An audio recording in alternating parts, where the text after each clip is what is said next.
MortgageCon 2026 isn't just another mortgage conference. It's an immersive, high-octane adventure across Universal Orlando. With 40 plus exhibitors, this is where mortgage originators come to level up and let loose. Join the magic. Grab your ticket now at mortgagecon2026.com.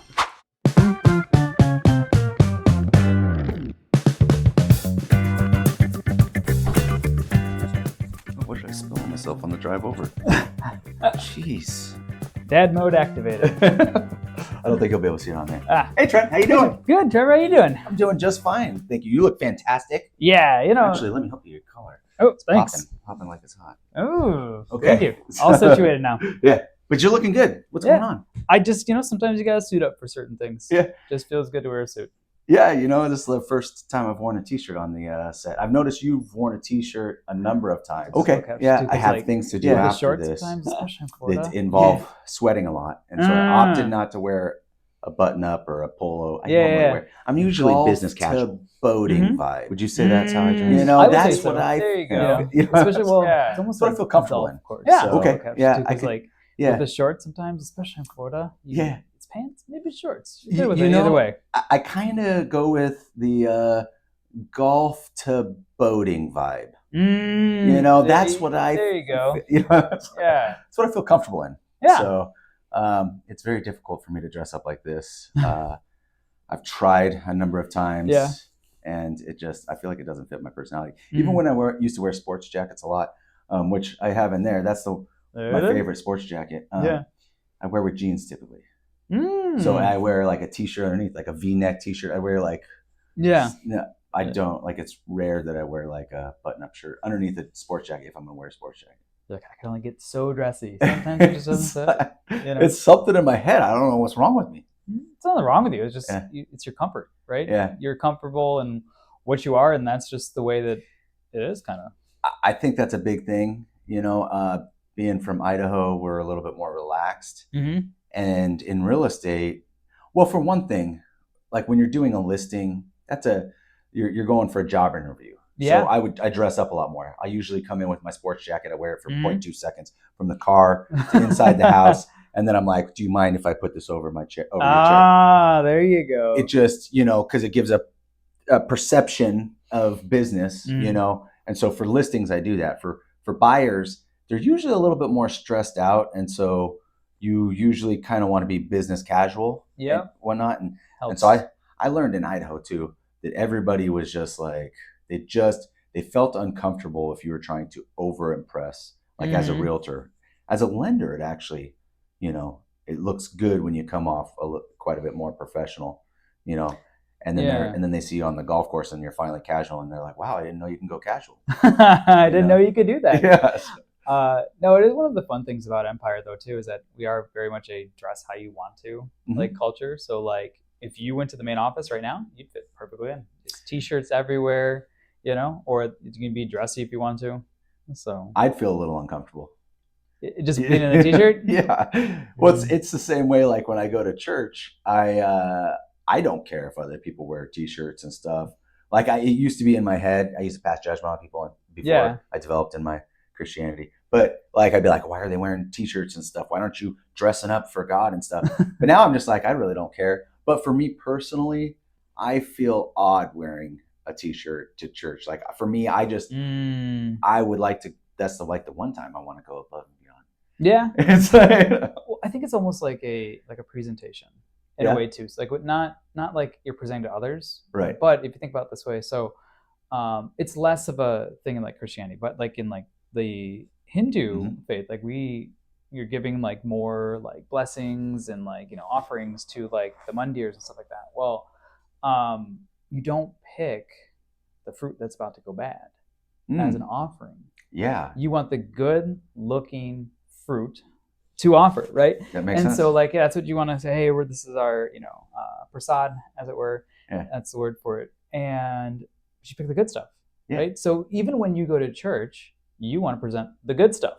Hey, I'm presenting myself as an offering to take part in this. I like that, Trent. That's wonderful. Mm-hmm. Yeah. And actually, that makes complete sense because why would you offer something that's about to go bad? Oh, here's the fruit that's It's going going bad. bad. Yeah. Here's the stuff I wouldn't eat. Yeah. So, you know. Here's me on my worst day. Yeah. You like it? Yeah. You know? I mean, that makes sense to me. And that's, I think, probably a big reason I do this, like a Mhm. form of respect, you know, and, I'm kind of weird too because, and I don't know how you are, and I don't know if you guys do a lot of singing, but in worship, I don't have a very good voice, and I don't try to have a good voice. I try to keep my voice down so that we're listening to the people with good voice. But there's a part of me during worship that I don't know what it is. I feel closer to God than ever. And so when I'm singing, I do feel, and so for me, I'm very animated, and I used to not be. I used to be like against my side, not hardly even move, and now I'm just like I go to my own beat and tune and stuff. And I was talking to our pastor about it one time because I was like, I feel like, sometimes like if people were just to look at me, they think I'm kind of trying to show off, like I'm trying to be more holy or something. But for me, it's not about that. It's two things. It's like a sacrifice in the way that it's not comfortable for me to do that. So I'm putting myself out there, in spite of internal, struggles, and so it's like a sacrifice, and then it's also a celebration. Like I don't care. I just want to celebrate. Right. And that's how it should be. Yeah, exactly. And so, and he was just like, exactly. He's like, I have that same, my pastor's like, I have that same internal struggle, because he just kind of stands there off to the side. He sings and stuff. But I can tell, like, even like in the Bible for us, like we believe, like it says that you should pray in private. It shouldn't be a demonstration, because we shouldn't be trying to prove that we're more pious or more virtuous than others. We should have our goal should be to have a relationship with God, which happens on an individual basis. Yeah. So that's what we believe in. So for us, it shouldn't be a show, but interesting. I don't know how we got on. Oh, we got dressing up. That's right. Dressing up. We're going back to church again. So, But it is like kind of synonymous, like that type of stuff. It has the same type of feeling. Like I wouldn't work in, like normally I wouldn't walk into my mortgage office. Like I just don't feel comfortable in a t-shirt, or meeting somebody for business. Yeah.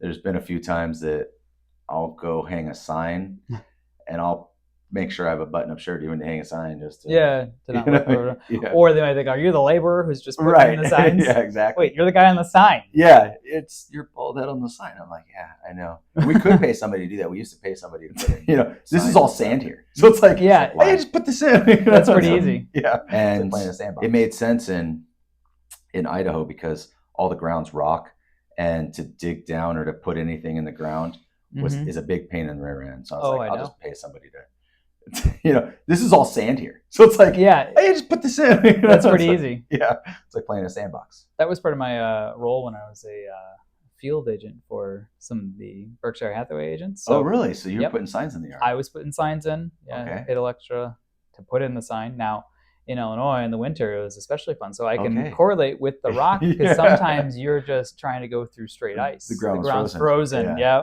Okay. That's partly in Idaho too. So sledgehammer, and you're just hitting it, the block to punch in the thing. Yeah. And the funny thing is my guy, he would charge us $30 to put his post in the yard. We had to hang our own signs, but if we got to know him, he'd keep our signs and then he'd put them up.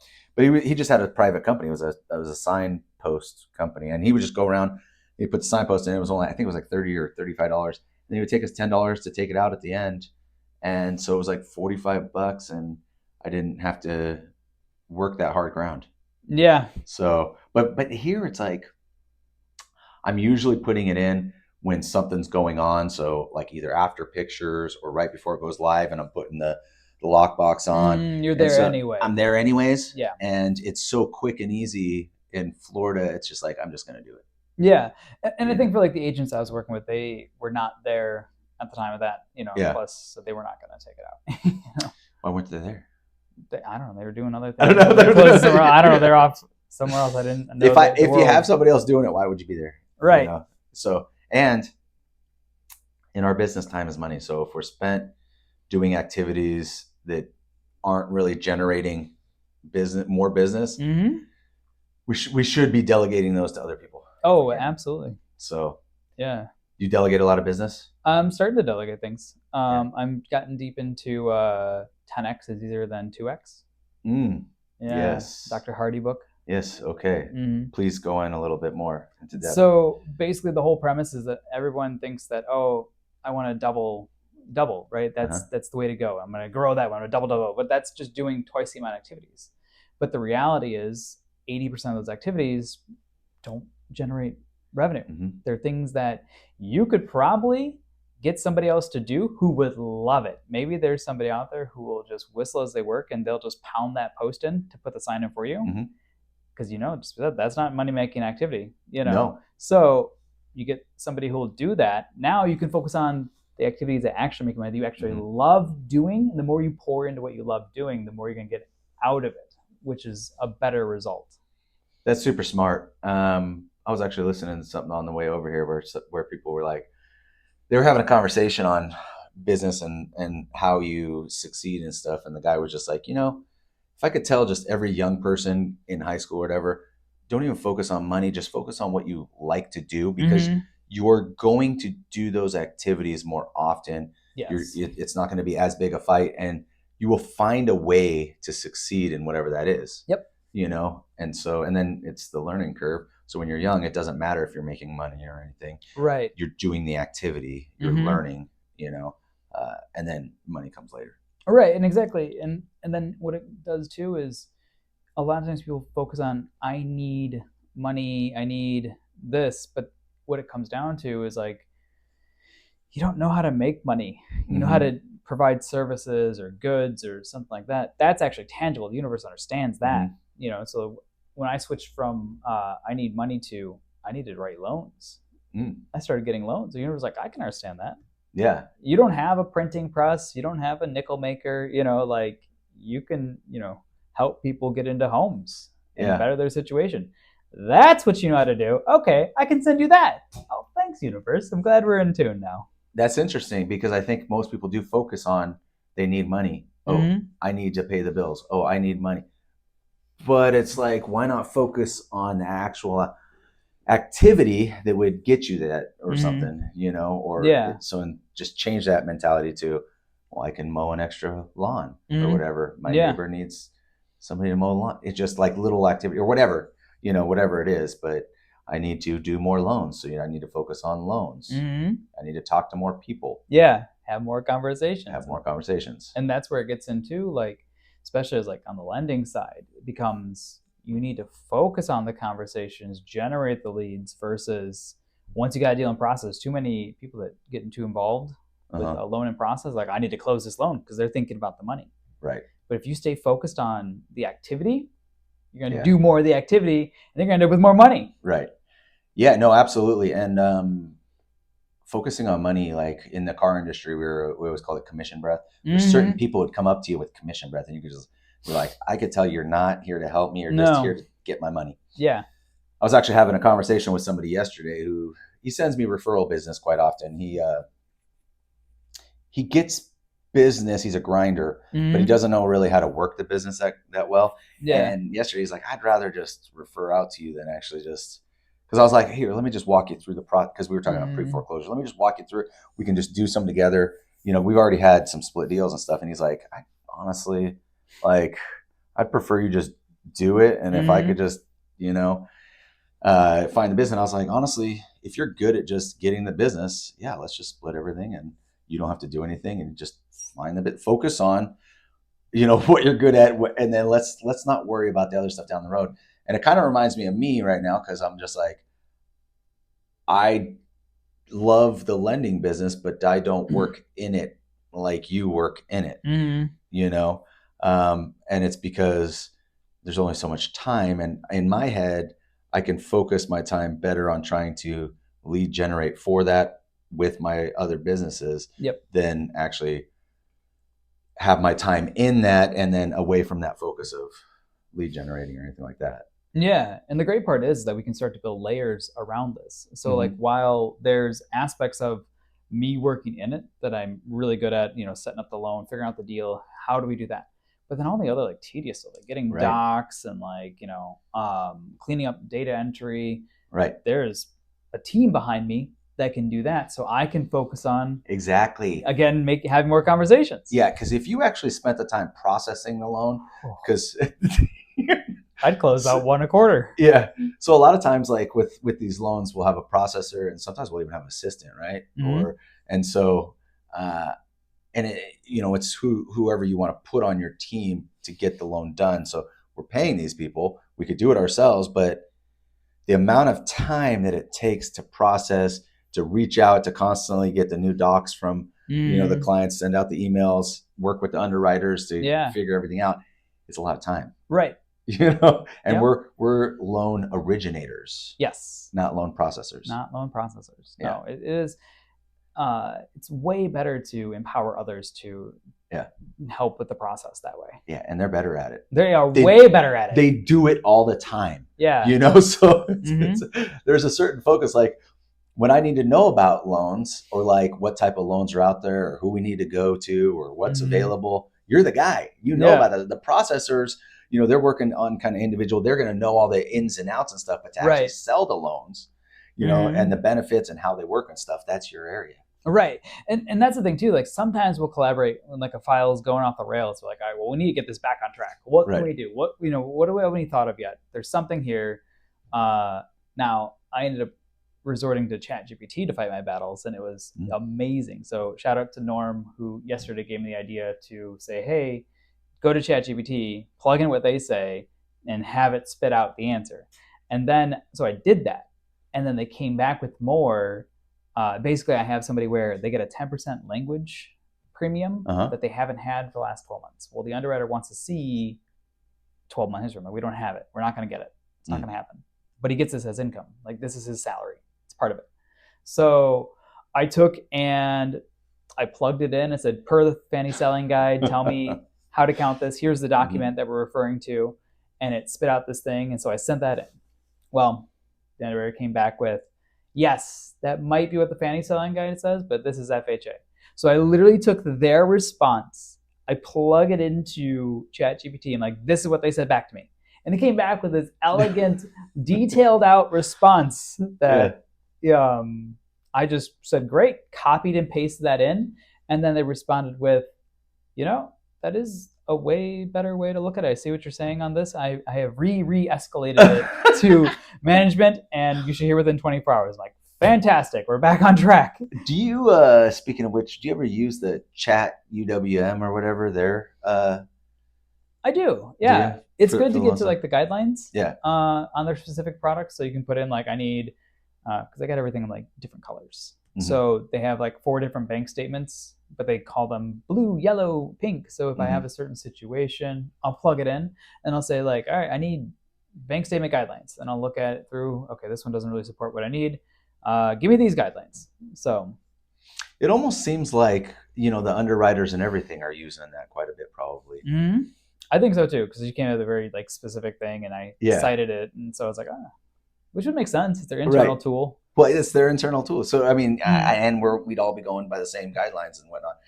But it just got me thinking, because I use Chat GPT all the time too. I was actually in a mediation with, so I, up in Idaho, a friend of mine got a complaint put in for his real estate license. So NAR got a hold of me, and I was one of the witnesses. I was in mediation yesterday or Monday. Oh gosh, like 3 hours. I was sitting in the waiting room. At least I was making calls and doing stuff in between. But they pull me out of the waiting room and they're like, okay, so we're here to discuss Article 15 of the blow. And I'm just like I felt like I'm just jumping into something. What? I jump over to ChatGPT and I'm like, what is Article 15 in the Idaho Code? And it starts breaking things down. And I was like, what do I need to know about? Tell me in 10 seconds. So I'm reading this as they're kind of like talking, and but I was like, dude, what would I have done without before? Like I just would have been dumb, but I had to figure out, so it had to do with defamation from realtor to realtor and what you're allowed to do and whatnot, and it's funny because this one gal has tried to ruin my buddy's business for like the last 3 years. Nonstop comments. He's had to take down his Facebook page, and she's a realtor in Oregon, and I had to take down his Google page.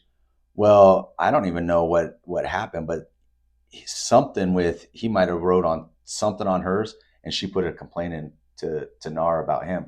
Oh. And it's just like, so then I was a witness because he's like one of my best friends, and a lot of this all started right before I moved, and because we were business partners at the time, I was having to take down my business page and stuff, and so I had to go in there and be like, listen, I had to take down my business page because he was working underneath me 5 times while she was there, and on Facebook, and then twice on Google. She wrote bad reviews and stuff, and I was just like, I can't have this, this one person. And we did do a NAR complaint, but nothing ever came of it. They didn't even want us to hear it or anything. But she does one complaint, and all of a sudden we're in court. Yeah, that's Article 15. Article 15. And so, anyways, we were in there yesterday, so it was kind of interesting because I got to be questioned and interviewed by both parties. Yeah. And like, she's like, I don't want to go into what she asked, but like, did this happen? And I'm just like, well, yeah, not only did this happen, but blah, blah, blah. And I'm just going down the list. That she wrote this email to me. 14 times did she write emails and at night, and then the next morning apologize, say I was drunk and blah, blah, blah. And I was like, and this was all related to business. I only wrote 2 emails back, and then I realized I can't email her back because she keeps getting a hold of me. Yeah, feeding into it. So I was like, so after that, I was like, I'm just not even going to respond ever, And so I went through the text message. It was like insane. And this was a weird thing. Like, she's a straight up, what's that movie? They're like 10 or Stage 9 clinger. Oh, yeah. I think it's Wedding Crashers. Wedding Crashers. Yeah. Yep. So she's a Stage 9. But anyways, it's been a whole mess. Anyways, but that was fun. I don't know. Like, I just thought I'd share that because it's the first mediation I've ever been with in the decade I've been in the business. Yeah. It didn't have to do with me, but I was a witness to it. Yeah. So, I was there. I was involved. Yeah. So get questioned on the stand. Yeah, but that's some of the stuff that happens in real estate, I guess. Yeah. Anybody can put in anything into the National Association of Realtors, even into our NMLS. People can put, if they have a bad experience or if they have a complaint or an issue or whatever. Yeah. And they'll look into it, and if they think there might be probable cause or something, they'll set up some sort of mediation or arbitration or something like that. It's crazy, but I mean, it's good that it's available. I mean, I was like, the people in the room, I could tell, like, because I was the last witness, we're just like, we were here for 3 hours for this, Jeez. Yeah, I know it's just like a couple realtors just beep, beep, beep, beep, Anyways, not our finer moments. Not all realtors are like that, and not all people are like that. It just happens, Just happens. So, but anything else about anything exciting going on as far as deals? No, just I think we had one that actually we got when we were working together that is just going super smooth. Why do you say stuff like that? Because it is. Sometimes you have to celebrate the wins and just know that it's okay to celebrate your wins without ramifications. It's not going to be like it's going to reverse course or something. No, we can celebrate a win. Let me tell you something. That $1 million listing that just closed, and it did close, so we're like, it is a win or whatever. But I was like, a week after the appraisal, I was like, no news is good news. I was like, this deal has gone too smooth. Literally an hour later, the agent calls me about issues with the appraisal. I was like, it was due a week ago. We didn't hear anything, and now all of a sudden, a week later, like 4 days before we're supposed to close, there's an appraisal issue of $37,000 below. I mean, we all came together and we sold for what the buyer put it in for. Yeah. So it was a good deal. Good. But I think the buyer's super. I think they just messed up on the appraisal because the buyer also thinks it's worth way more. So yeah, it was a weird appraisal from what we talked about previously. Yeah, I think it's been in like 2 or 3 of these episodes. Because this deal like was so smooth, and then all of a sudden there was just like issue after issue. It was like, dang, Yeah. what happened? It was too smooth. But anyways, Trent, I guess we'll call this one. It's probably been a while. Yeah. Talking about it was a good episode. I think it was a good episode. A lot of talking. All right. So Yeah. pleasure. All right. Absolutely. Thanks, guys. Thank you. See you in the next one.